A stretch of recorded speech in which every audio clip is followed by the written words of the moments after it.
మకర రాశి ఫలితాలు.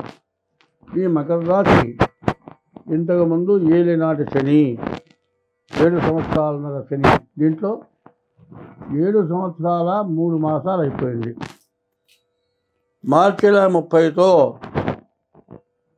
శని కుంభం నుంచి మీనానికి వెళ్తాడు. కాబట్టి ఏలినాటి శని దోషం పోతుంది. కానీ ఈ రాశి వాళ్ళకి ఎట్లా ఉంటుందో చెబుతున్నా.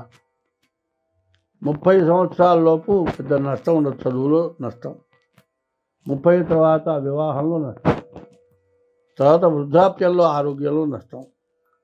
అది కాకుండా ఇంకోటి ఏంటంటే, ఏలినాటి శని ప్రారంభంలో బాగా నష్టపెట్టి చివరిలో బాగా లాభింప చేస్తాడు.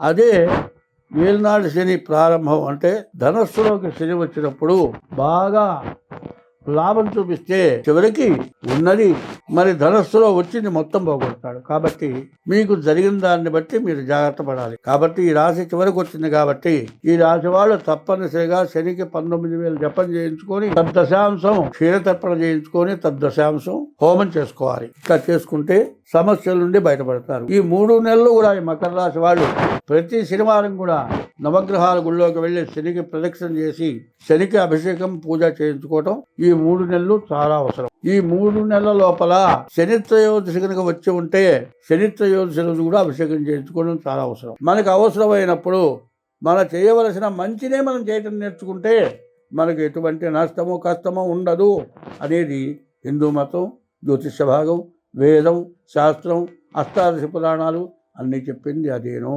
అది కాబట్టి ఈ రాశివాళ్ళు మీరు డేట్ ఆఫ్ బర్త్ ద్వారా కానీ హస్త సాముద్రిక ద్వారా కానీ మీ జాతకం చూపించుకొని మీరు దోషాలు ఏమైనా ఉంటే ఆ దోషాలకు తగిన ఉపశమనం చేయటం చెప్పడం జరుగుతుంది. స్వస్తి.